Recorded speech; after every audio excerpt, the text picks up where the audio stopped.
전도서 강의 10번째 시간으로 지혜가 부족할 때라고 하는 제목으로 함께 말씀을 나누겠습니다. 오늘은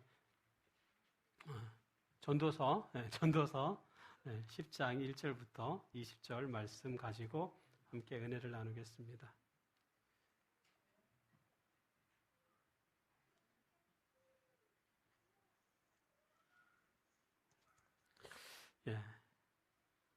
유리창 있죠? 유리창, 깨진 유리창의 법칙이라는 것이 있습니다. 그것은 뭐냐면 이 유리창이 깨졌어요.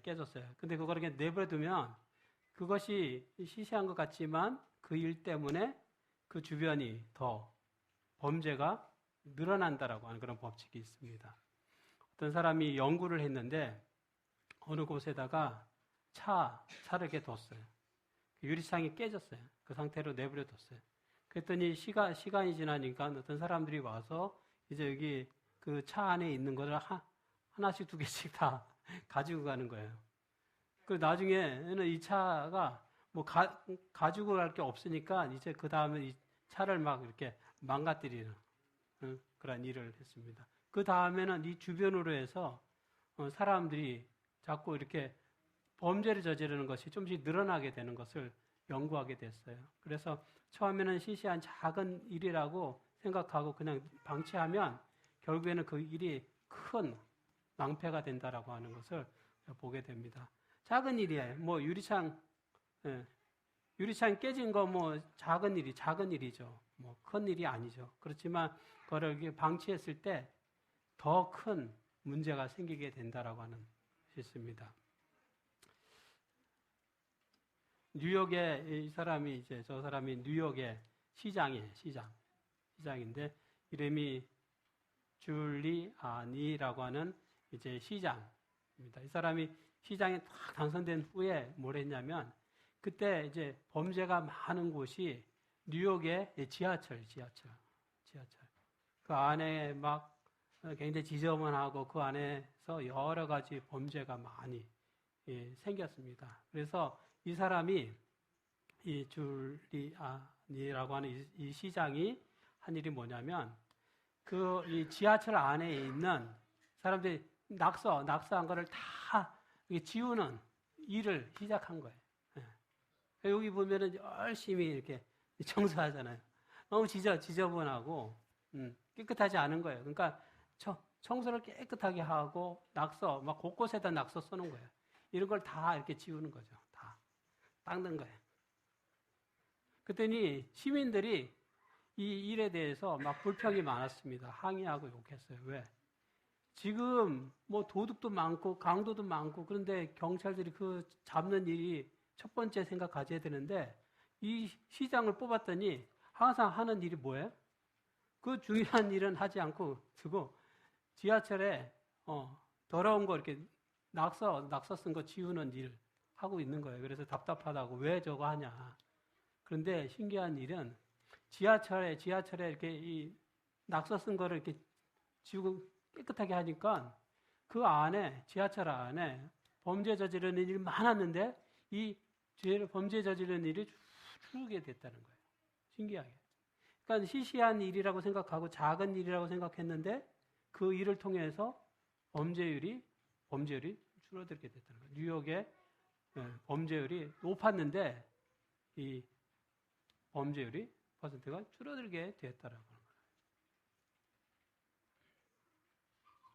그래서 이 뉴욕의 경찰들이 전에는 막 뭐 사람 막 때리고 죽이고 뭐 하는 그런 죄 심한 그런 범죄가 많았던 그런 도시였는데 이 시장이 뽑힌 다음에 그런 이 도시의 작은 일 하나하나를 조금씩 청소하고 깨끗하게 하고 환경을 바꾸다 보니까 이제 범죄율이 급속히 줄어들게 되었다. 그런 말을 합니다. 우리가 작은 일이라고 시시하게 생각하면 우리게 우매한 자는 작은 일 그냥 시시하게 생각하고 그냥 내버려둬요. 그럼 나중에 시간이 지나면 그 일 때문에 큰 낭패를 받게 됩니다. 지혜 있는 사람은 작은 일이라고 생각하지 않고 더 열심히 그 일에 열심히 충성을 다하는 모습을 갖게 됩니다. 오늘 성경 본문에 보면은 우매한 자의 삶에 대하여 우리에게 가르쳐주고 있습니다. 우매한 자. 우리가 성경 본문을 통해서 이 우매함을 벗어버리고 하나님의 지혜를 배우는 그런 시간을 갖도록 하겠습니다. 오늘 성경 말씀에 보면 이런 말씀이 있습니다. 10장 1절에 이렇게 시작합니다. 죽은 파리들이 향기름에 악취가 나게 만드는 것 같이 적은 우매가 지혜와 존귀를 난처하게 만드느니라. 우매한 사람은 파리가 향기름에 또 빠졌어, 여기. 그 뭐 시시하게 생각하는 게 내버려두는 거예요. 내버려두는 거예요. 그걸 이렇게 딱 건져갖고 버리면 되는데, 파리가 거기 기름에 빠졌는데, 그냥 내버려두는 거예요, 내버려두는 거. 그냥 시시하다, 문제 없다고 생각하는 거예요. 시시하게 생각.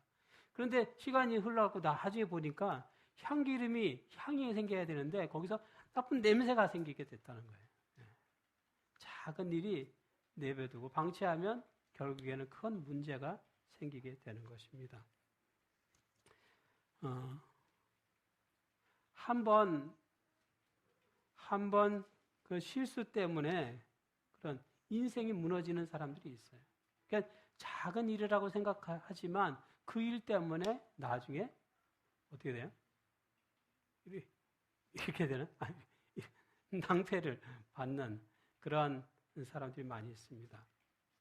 얼마 전에 우리 사회에 미투 운동이 있었습니다. 미투 운동이 뭐?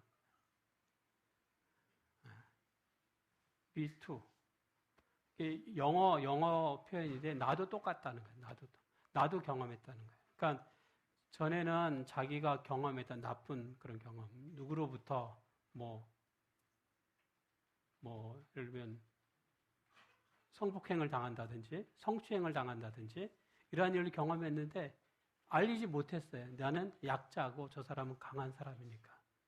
그런데 이 미투 운동을 통해서 자기가 경험한 내가 성추행을 당했다 또는 성폭행을 당했다라고 하는 것들을 막 알리게 되는 거예요. 그래서 많은 사람들이 여기 유명한 사람도 많습니다. 정치인들도 있죠. 연예인도 있죠. 그 사람들이 이 때문에 망했어요. 시시하게 작은 일이라고 생각했지만 그래서 이 사람들은 벌써 다 잊어버렸어요. 그런데 자기 피해를 받은 사람은 잊어버립니까? 잊지 못하죠. 마음속에 간직하고 있죠. 그런데 말은 못해. 왜? 나는 약자야. 이 사람은 강해요. 유명한 사람이야. 비교가 안 돼. 나는 이거 낫고 이 사람은 방법이 없어요. 근데 이 미투 운동이 우리 한국에 쫙 퍼지면서 전에는 숨어 있던 사람들이 이제는 나 피해 받았다. 나쁜 놈. 때문에 됐다. 막 알리게 되니까 이 사람들이 뉴스에 쫙 나오면서 어떻게 됐습니까? 인생이 망했어요. 선거했던 사람들이, 유명했던 사람들이 몰락했어요. 작은 일이라고 생각하지만 결국엔 그 일 때문에 인생을 망하게 되는 것이죠. 그래서 성경에는 이런 말씀이 있습니다. 지혜자의 마음은 오른쪽에 있고 우매자의 마음은 왼쪽에 있느니라. 우리의 삶은 내가 어떤 마음을 가지냐에 따라서 인생이 바뀌게 돼요. 내 마음가짐이 중요한 것입니다. 여기 보니까 어떤 말이 있어요? 지혜자의 마음은 어디 있습니까? 오른쪽에 있다는 거예요. 오른편. 우매자의 마음은 어디 쪽에 있습니까? 왼쪽에 있다는 거예요. 성경에 보면은 왼쪽은 좋은 말이 없어요. 대부분 성경에 보면 오른쪽이 좋은 거예요. 오른쪽은 하나님의 축복과 영광 있는 곳이 오른쪽이에요. 근데 이거 보면 우리 한국말에도 비슷한 뜻이 있어요. 한국말에도 보면은 바른 쪽이 있어요. 바른 쪽. 바른 쪽이 오른쪽입니까? 왼쪽입니까? 바른 쪽. 바른 곳이 이쪽에 이쪽에. 어디? 바른 쪽이라는 말이 있습니다. 우리가 오른쪽, 여기 오른쪽이라는 말이 있죠. 오른쪽이라는 말이 있죠. 왼쪽이란 말은 이제 왼쪽이죠. 왼쪽이죠. 근데 우리 한국말에 바른 쪽이라는 말이 있습니다. 바른 쪽, 어디? 이쪽에 이쪽, 어디? 오른쪽이에요, 왼쪽이에요? 우리 한국말도 똑같아요. 우리 한국말도 바른 쪽, 바른 쪽이 오른쪽이에요, 오른쪽이 바른 쪽. 바른 쪽이 오른쪽이에요.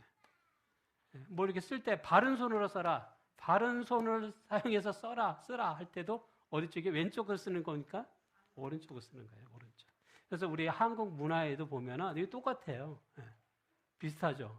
한국도 오른쪽이 좋은 것이라고 생각해요. 그러니까 바른 쪽이 오른쪽이면 왼쪽은 뭐예요? 바르지 않은 쪽이죠, 여기는. 그래서 우리 한국 사회는 왼손잡이가 피해를 많이 받아요. 근데 제가 왼손잡이거든요. 왼손잡이. 제가 왼손잡이에요. 공을 던져도 이쪽이 힘이 더 강해. 왼손자. 근데 제가 글씨는 오른손으로 써요. 이게 바른 편이에요. 하기 때문에 이쪽으로 써요. 왼손이 강한데 이쪽으로 써요. 밥 먹는 거 이쪽으로 써요. 안 돼.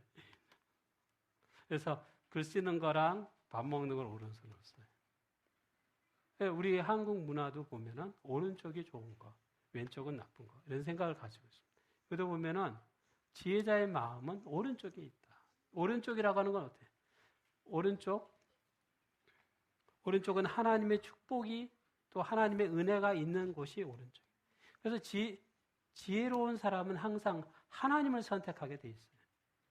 그러나 어리석은 사람은 하나님을 선택하는 게 아니라 하나님하고 반대되는 곳을 선택합니다. 하나님과 반대되는 길을 가게 돼요. 사실 우리가 지혜자인지 또는 우매자인지를 구별하는 것은 그가 뭘 선택하느냐에 따라서 결정되는 거예요. 이 사람이 오른편을 선택하면 이 사람은 지혜로운 자 되는 거예요. 이 사람은 왼편을 선택하면 이 사람은 어리석은 자. 그러니까 우리의 인생이라고 어디를 선택하느냐에 따라서 결정되는 것입니다. 우리가 지혜자가 되기를 원하면 하나님을 선택하는 사람이 되어야 돼요. 오른쪽은 하나님의 축복이 있는 곳이. 그래서 지혜로운 사람은 항상 하나님을 선택하고 하나님의 가르침에 순종하고 살려고 하는 것이고, 우매자는 하나님의 뜻과는 반대되는 길을 걸어가는 사람이라고 하는 것이죠. 여기 이 말씀이 있어요. 시편의 16편 8절에 보면 내가 여호와를 항상 내 앞에 모시며 그가 나의 오른쪽에 계심으로 내가 흔들리지 아니하리로다. 여기 시편에 보면 여호와 하나님께서 항상 내 어디 곳에 계세요? 내 오른쪽에. 하나님이 내 오른쪽에 계시다 그렇게 말하고 있습니다. 그래서 내가 흔들리지 않는다는 거예요.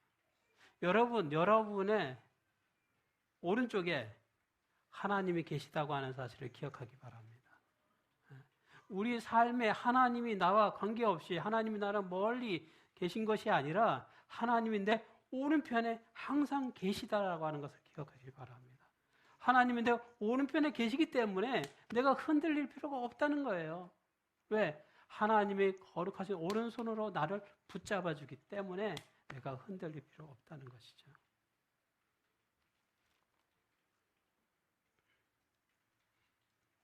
여러분, 이게 뭡니까?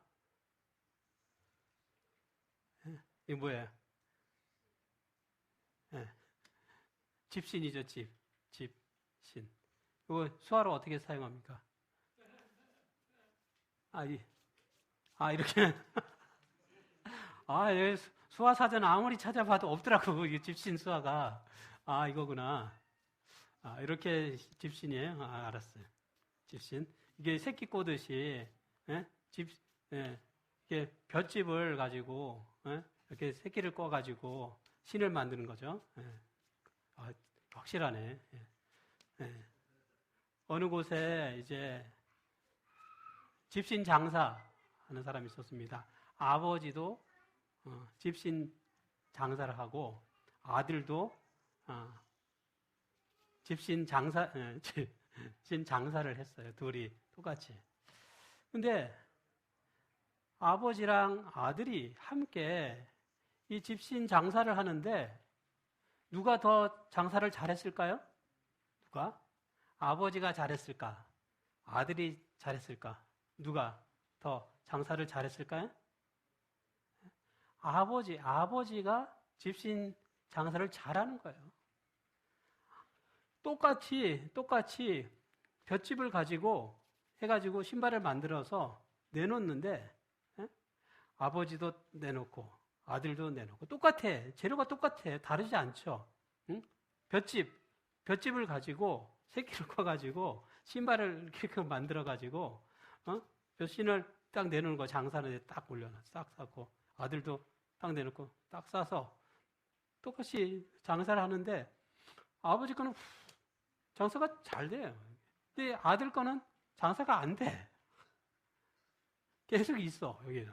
아버지 건 벌써 다 팔렸는데 아들은 여전히 장사가 안 돼. 근데 이 아버지가 아들에게 장사 비법을 가르쳐 주지 않았어요. 아들은 항상 궁금했어요. 왜 똑같이 만드는데 아버지 거는 장사가 잘 되는데 나는 이렇게 안 될까? 왜 그럴까? 궁금해서. 근데 어느 날 이 아버지가 이제 임종하시게 됐습니다. 돌아가시게 됐어요. 그래서 이 아들이 아버지 돌아가셨는데 아버지한테 부탁하는 거예요. 아버지 돌아가시기 전에 저한테 장사 비법을 좀 가르쳐 주세요. 어떻게 하면 그 집신 장사를 잘 할 수 있습니까? 물어봤어요. 그랬더니 아버지가 돌아가시기 정말 숨이 맞아가지고 돌아가시기 직전에 아들한테 말을 하는데 딱 세 단어 말을 했습니다. 뭐라고 말했을까요? 뭐라고 말했을까? 아들한테 말을 하는 거예요. 딱 세 마디 말을 하는데 이렇게 말을 했습니다. 뭐라고요?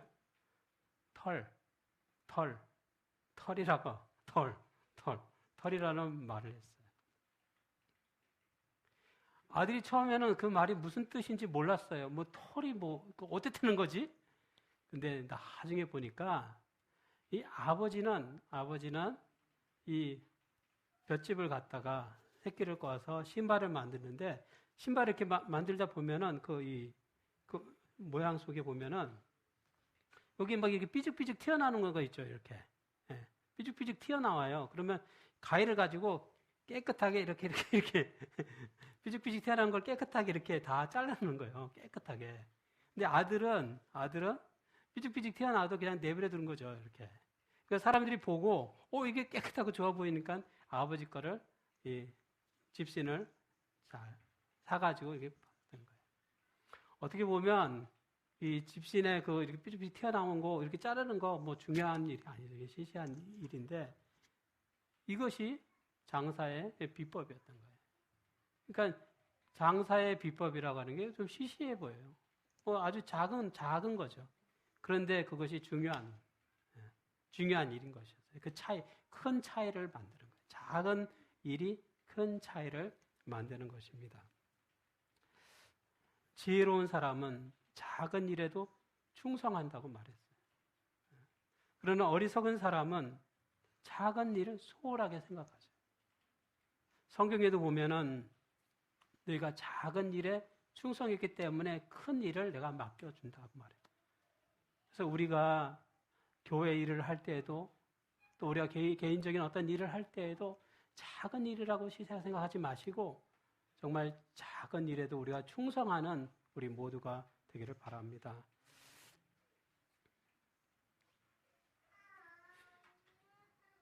여기 전도서 10장 12절에 이렇게 말씀합니다. 지혜자의 입의 말들은 은혜로우나 우매자의 입술들은 자기를 삼키나니. 지혜자의 입에 말은 은혜가 있다 이렇게 말합니다. 하지만 이 우매자의 말은 은혜가 없어요. 듣지 않는 게 좋아. 들으면 마음만 상해. 같은 말을 해도 속을 상하게 하는 사람이 있습니다. 또 어떤 사람은 똑같은 말을 하지만 용기가 되는 그런 말을 하는 사람이 있어요. 그래서 우매한 사람은 이렇게 말을 하는데 절제하지 않습니다. 절제가 부족합니다. 그래서 성경에 이렇게 말씀합니다. 잠언 12장 18절에 보면 칼로 찌른같이 함부로 말하는 자가 있거니와 지혜로운 자의 혀는 양약과 같으니라. 칼과 같은 말이 있다는 거예요. 칼같이 사람을 찌르는 말이 있어요. 여러분, 말이라고 하는 거는 뭐 총도 아니고 진짜 칼도 아니잖아요. 그런데 이 말을 통해서 사람들이 깊은 마음의 상처를 받는 거예요. 마치 뭐와 같아요? 칼을 갖다가 사람 찌르는 것처럼, 칼로 찌르는 것과 똑같아요. 찌르는 것처럼 그렇게 말 때문에 사람들이 상처를 받는다는 거예요. 근데 어떤 사람의 말은 또 달라요. 어떤 사람의 말은 지혜로운 사람의 말은 좋은 약과도 같다 이렇게 말하고 있어요. 지금부터 한 달 전쯤, 한 달 전쯤에 나이가 25, 26 정도 되는 여성인데 이름이 설리예요. 여성이 스스로 목숨을 끊은 그런 사건이 있었습니다. 한 달 전쯤에 이래요. 근데 왜 죽었을까? 이 사람이 왜 죽을 이유가 뭐 있을까? 나중에 보니까 제 주변 사람들의 말에 이 여성이 악플, 나쁜 말 계속 쫙 올리는 그것 때문에 악플 때문에 고통을 많이 받았다는 말을 합니다. 그녀를 막 사람들이 비하하고 나쁘게 말하고 조롱하고 하는 말들 컴퓨터에 다 쳐갖고 인터넷에 쫙 올리는 거예요. 그러니까 이 여성이 그것을 자기에 대해서 쓴 거니까 보고 읽으면서 마음의 상처를 많이 받은 거죠. 고통을 많이 받은 거예요.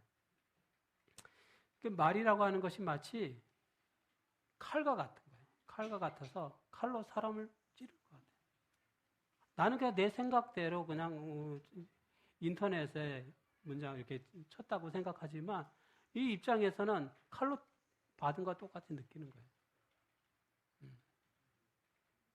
그래서 우리가 정말 칼같이 사람을 찌르는 그런 말이 있는가 하면 또는 약같이 좋은 약처럼 사람의 상처를 치료해주는 약과 같은 말이 있는 거예요. 우리가 말을 사용할 때 어떻게 해야 될까? 그러나 좋은 말을 사용하는 것이 필요합니다.